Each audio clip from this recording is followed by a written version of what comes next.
James from Sky Sports News. Go ahead, James. Hi, Chris. Hi, man. But before we talk cricket, can I just get your reaction to the news this morning that the ECB are going to make 62 job cuts and predicting losses of £200 million because of this pandemic? Is this something that resonates with the players? Yeah, of course it does. I think it's incredibly sad news, really. There's a lot of people behind the scenes at the ECB that work incredibly hard and are important cogs in the wheel. So, I think the current climate that we're in with the pandemic and stuff, obviously these sort of things are bound to happen, not just in cricket, in all sports around the world. So, of course, it's a sad time to see people that have obviously probably had jobs with the ECB for a long period of time and put in some seriously hard work. Are obviously going to, lose certain roles. So, it does resonate with the players, and we obviously feel that impact. And I think there's also, I know it's obviously a negative seeing that happening, but we're also very fortunate that cricket has gone ahead this summer. And that figure of 200 million could have been a lot worse. So I suppose that is the only positive out of it, really.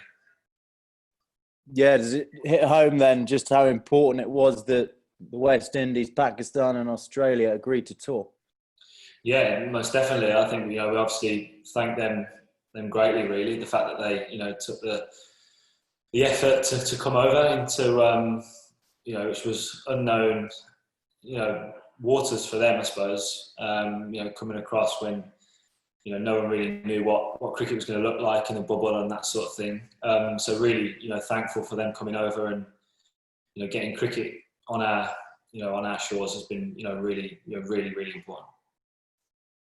And finally, from me, in terms of the cricket, you do have an opportunity to end this very strange international summer on a high with a winner-takes-all game against your biggest rivals, who you seem to have the advantage over, both in terms of your wins, but also mentally, perhaps. Do you think there's a bit of a fragility there for Australia when they get close to winning?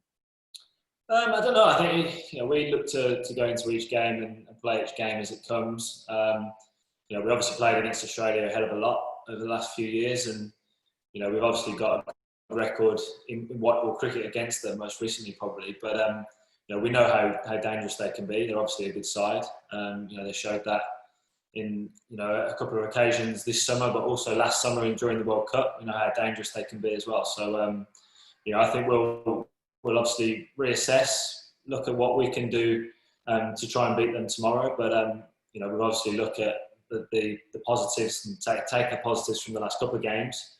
But also there's probably a few things that we need to work on as well ourselves. So of course we obviously look at the opposition. We also try and stick to what we know we can do really well. Thanks, James. We'll go Sheila and then Rory, please. Good morning. I believe it's a fresh pitch for the game tomorrow. Could you describe what the first two have been like for everyone who hasn't been able to get out there and bat on it? Yeah, the first game, it was probably still a little bit too paced, but it was actually a pretty good wicket. By no means a 400 pitch or 350 pitch, but I think a 280 score or 290, whatever it was probably around about a pretty good score, but probably around about par. And then obviously the other day, it definitely slowed up. Obviously it was used, it took a little bit more spin, and certainly slowed up as the game went on. And then the ball obviously roughed up as well, which meant that there was a little bit of reverse on offer for the bowlers. So tricky to bat on, in particular second game. But the new wicket looks pretty good, looks pretty flat. The boundary looks a little bit short to the one side. So it'll definitely be different to the last game. We'll, whatever team adapts quickly will probably come out on top. Thank you. Okay, Rory, please. Chris, we're to sort of revisit how James started there. We're not a million miles away from sort of central contract time of year. With the news today, with the redundancies that are coming, would you anticipate that the players are going to have to take their share of this pain? Potentially. I think there's nothing that I've heard as of yet. I think obviously at the minute, everyone's got their head in cricket. Obviously a really important game tomorrow, so a lot of focus goes into that, and obviously a lot of focus gone into the whole summer being in the bubble and stuff. But obviously since that the pandemic struck, there was obviously that donation made by players at the beginning of the summer. That hasn't really been discussed since. We haven't been spoken to from the ECB or the hierarchy at the ECB. But I think in the current climate, like you say, with contracts around the corner, I think you're just supposed to have to expect anything really at the minute. Obviously we've heard what's going on elsewhere at the ECB, so I think we just have to wait and see what happens. As players, I don't think you're not going to sit here and say that we're exempt from it. You just literally have to wait and see what the hierarchy have got planned. And on cricketing matters, I don't know how much this 5-year unbeaten record in one-day cricket at home means to you. And I suppose it's harder to look in that wide span of time, but it's a hell of a remarkable achievement really for an England side, and presumably a real motivation to keep it going. Yeah, it definitely is. I think it just shows how well we've played over the last 4 or 5 years, as you've said there. To have not lost one in that time is an incredible achievement. Of course, you want to keep that going. I think it's more importantly you just want to win this specific series rather than maintain that record. I suppose obviously whenever you're playing against Australia, you want to win.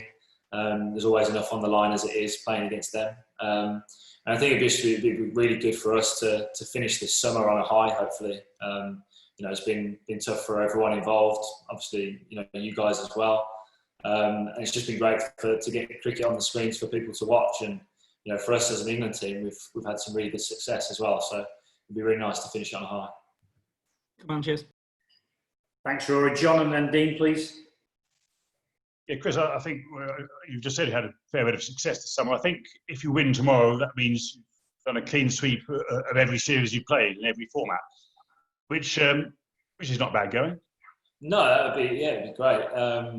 I think, as we've touched on earlier, the fact that we actually got some cricket on this summer is it's just a bonus. At one point, it didn't look like there was going to be ball bowled, so great to everyone for making that happen. But yeah, I think as a team to have performed the way we have, in the environment that we're in, obviously with the bubble, being away from friends and family, it certainly has had its tough times. But the team's pulled together and played some really good cricket, and that's obviously the most important thing for us to when we're out there, we're performing as well as we can, and we've certainly done that, which has been brilliant. How do you sort of assess your contribution this summer? Yeah, I'm pretty pleased with how it's gone actually. Looking at the start of the summer with a full squad and battery of fast bowlers, I wasn't too sure how much cricket, or particularly Test cricket, I was going to play. I was thinking there would be some form of rotation system at some point, which kind of got your hopes up to play some Test matches. But if someone would have said that I'd have played 5 out of 6 and generally selected on merit there, I'd have probably snatched the hands off. So yeah, pretty pleased with that. And obviously then I haven't really played a huge amount of white ball with the Test stuff and then 2020s. But obviously the other night went really well, and it'd be really nice to finish on a high. Have you found the bubble tough? I mean, you're quite a level-headed guy, I guess. But have you found it quite difficult at times? Yeah, at times, definitely. I think that's the way. There's been times where it's been brilliant. You obviously, particularly when you're performing well and you're around the team and we're winning, things are really good.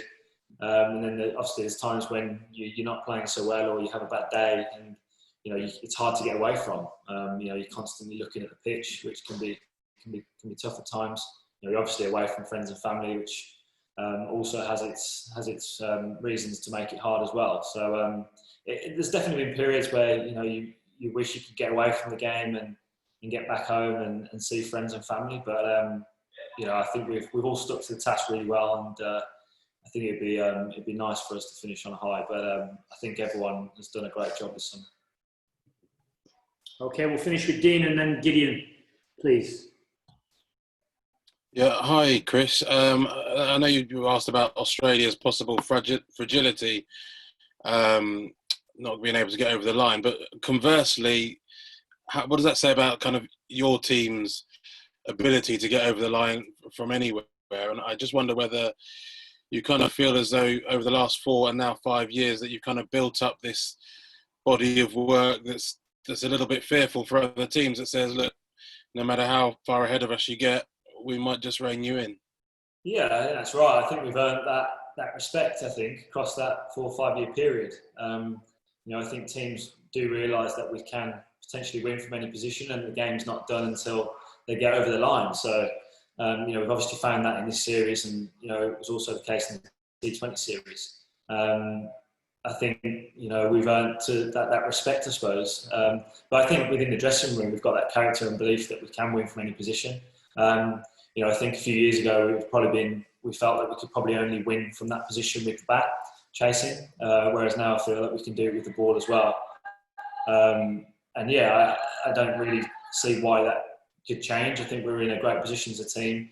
I think there's been times in this series where we feel that we haven't played our best cricket across the 2 games.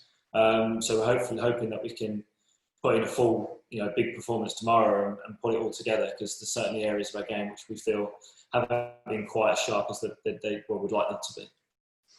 And how about your own role in that? Obviously, you talked about the ball rather than the bat, and it was you and Jofra that really kind of brought things round on Sunday. How do you feel about your kind of position in that one-day team, over 100 games now, and I guess producing the goods consistently?